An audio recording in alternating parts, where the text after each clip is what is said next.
Clayburners, welcome back to Clayburn. Welcome back to this, probably the smallest kitchen in all of Missouri. But we're going to have some fun in here today. So who's ready to make chili? I am. So I'm going to try a new chili recipe. Haven't tried this before, and at the end of this video, I'm going to give you an honest review about this chili. I'm excited. It sounds like it's going to be really good, even though I couldn't find all of the ingredients that I wanted, but we're still going to go through with this. And new to me, but vintage, been around for a long time, my new cast iron. So stick around, this should be fun.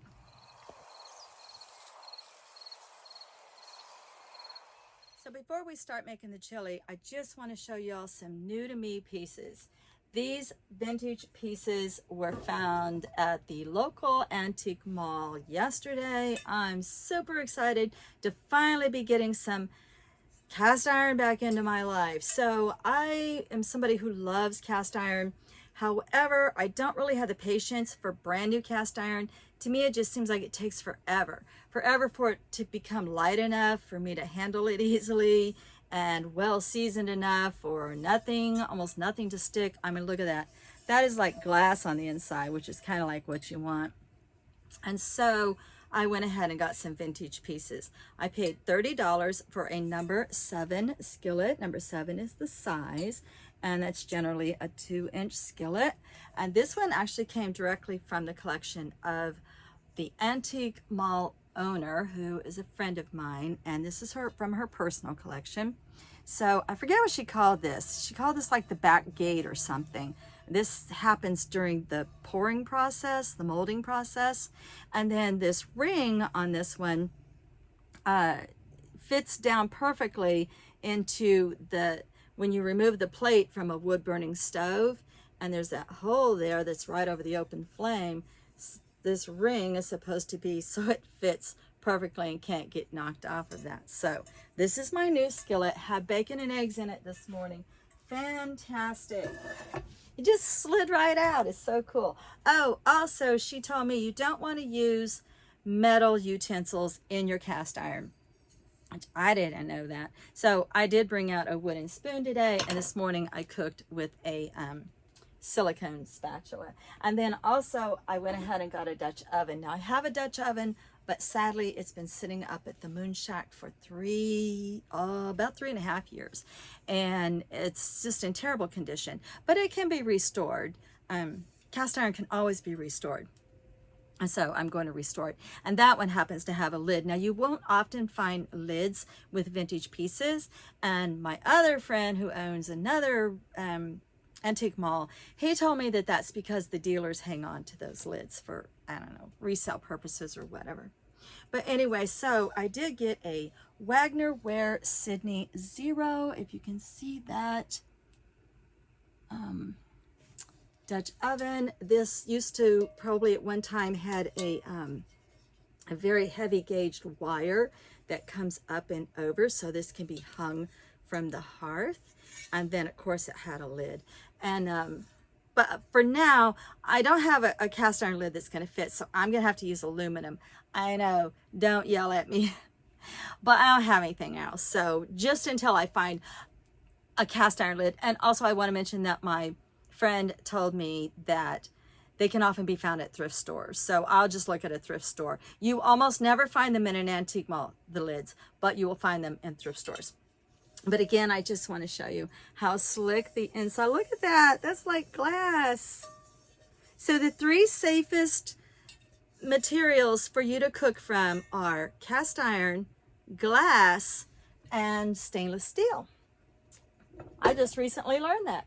So I've shooed my old copper chef skillet out across the way, across yonder, and now we're going to go back into using these cast irons. So let's get started on this chili, and we'll go through the list of ingredients. So the first thing we're going to do is mix up our own seasoning. So for this recipe, we're going to use 3 tablespoons of chili powder, 1 tablespoon of smoked paprika.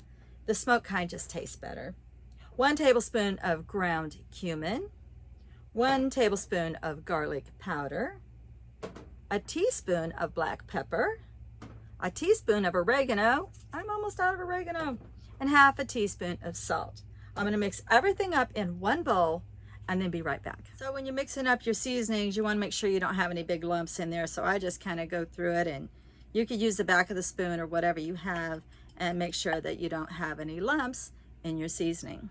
So for our ingredients, we want to dice up a yellow onion, but when you're dicing up your onion, remember to keep your face back from that oil rising zone that's going to make your eyes tear up. You're going to want to dice up a beautiful green bell pepper like this one. I needed a 28-ounce can of diced tomatoes, but I only had a 14.5-ounce can, so this is just going to have to do this time. You also need a half a cup of water to rinse this can out with. And then also you're going to want the same size can of fire roasted diced tomatoes. Okay, then we want a tablespoon of honey and a tablespoon of Worcestershire sauce. And then this recipe actually called for 3 chopped chipotle peppers that were in adobo sauce, but I couldn't find that down here either. So I'm going to make mine with, I'm just going to kind of guess on the amount of dried green chilies. And then for our beans, we want a can of pinto beans and a can of kidney beans, and we're going to drain the juice out of both. For the meat, I want 1 pound of 85-15 ground beef, but I couldn't find 85-15, so 80-20 ground beef is going to have to do. And we need 4 slices of thick cut bacon. This is going to be so good. All right, guys, this is the most exciting part. I finally get to use my new Dutch oven. So I'm going to go ahead and fry up the 4 thick slices of bacon. And if I forgot to mention it earlier, I did pay $40 at the vintage shop for this particular Dutch oven. So we're going to fry up the bacon until it's done, and then I'll add the ground beef. So I pulled my bacon out and I reserved my bacon fat. I like these little bowls that I can get from the Dollar General because it comes with a lid. Whenever I get bacon fat like that, I like to reserve it for, I don't know, I may want to make gravy out of it, or maybe some cornbread or something, cornbread and chili. Yeah, that'd be great. So I try to use it within the next couple of days. If not, my dog Bo loves it. So now I'm just frying up the meat. So the ground beef is just about done. And I took that bacon, waited for it to cool off a few seconds, and then shredded it with my fingers. And I'm mixing that back in with the beef. And as we lose all the pinkness of the hamburger, I'm going to judge whether or not there's too much hamburger grease left in my chili. And actually, surprisingly, there's not that much. So I think I'm going to go ahead and leave this meat as is. And now the best part. Are we ready for the cabin to smell like chili? I think we are. It's time to dump in the spices. Now you're going to leave your spices cook for 1 to 2 minutes, just until it releases all of that wonderful smoky, sweet aroma.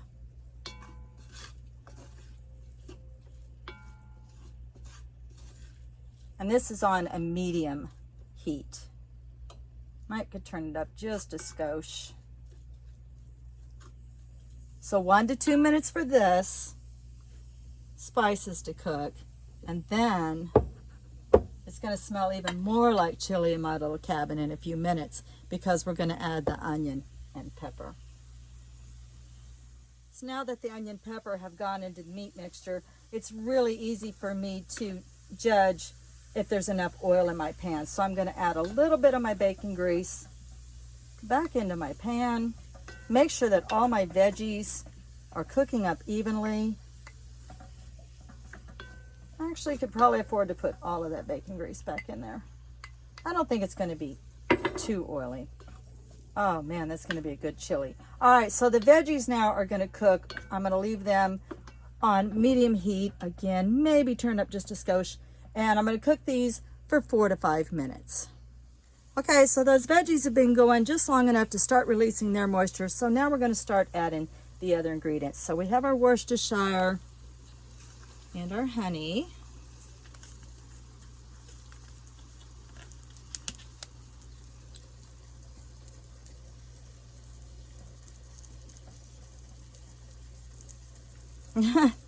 Okay.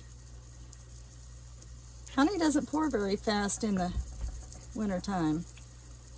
Bo got the last smidgen bit of that bacon grease. Oh, there's something so mesmerizing about messing with honey. All right, then I'm going to add everything else. And I'm not even going to lick that honey off my finger, I promise. All right, now we're going to add the drained can of pinto beans and the drained can of kidney beans. And then I'm just going to kind of judge how many green chilies I want in here. And I might just do about a scant tablespoon for me. I don't want anything too hot. I don't have a lot of experience with green chilies. All right, that's it. Now, we turn this down and let it simmer for, I believe it's an hour. I'll come back in a minute and tell you for sure. But before I go, I want to mention that if you like these kind of videos, the What's New to Me video, such as my Dutch oven is new to me, I want to recommend you hop over on my friend Willow's channel. She does a collaboration with a few other ladies called What's New to Me. Willow also does a great deal of cooking over on her channel, and you might enjoy that and help her channel grow by subscribing to her. All right, guys, we'll be back in a minute. All right, I got everything in the pan. No, I haven't been cheating, I promise. It's actually really good. So I wanted to test the heat. So actually, I think I could go with another half a tablespoon of the green chili. And I'm not a big heat person. And yeah, this should have had a little bit more of the diced tomato in it. So it's going to be a super thick and chunky chili. But hey, that's going to be all right by me. Now we're going to let it simmer. And we're going to let this beautiful Dutch oven, don't cringe when I put aluminum on it. That's all I got right now. We're going to let this simmer and do its magic. So I said I would give you an honest review of this chili. So in just looking at it, the way that it presents, it's got a very beautiful sheen to it. And that, of course, is that oil that some is absorbed by the cast iron, but some of it is still in the food. And we all know what oil does for our food is oil will coat your tongue so that the flavonoids can completely cover all bases, all your taste buds. And so that oil will help you taste your food more. And the looks of it is very beautiful.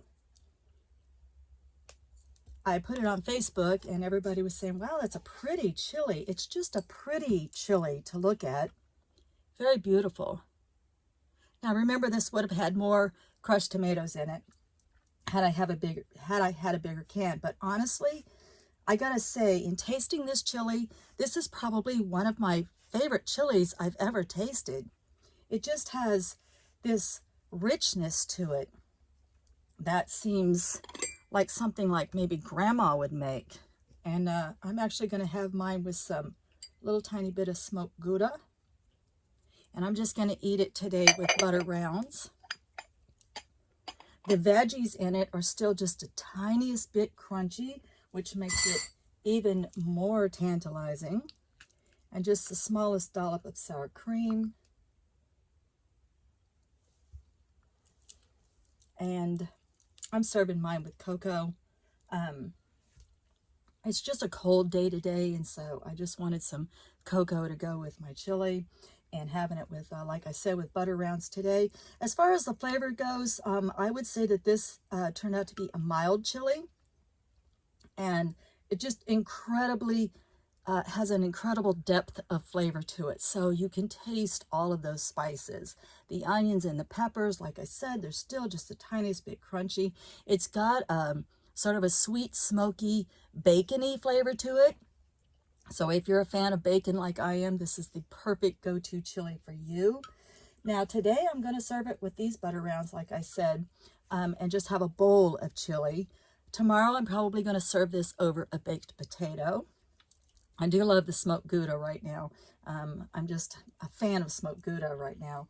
And probably on the third day, I may make a pan of cornbread and probably serve this chili over cornbread. I'm glad I didn't add the corn.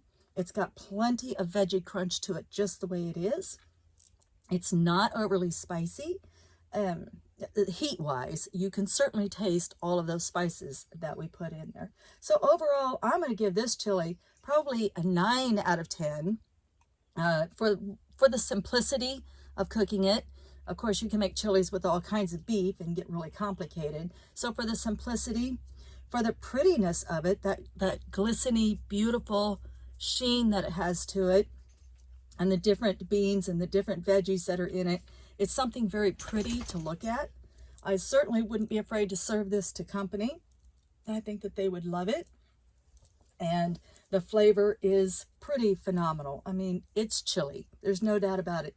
This is a beautiful, wonderful, hearty bowl of chili.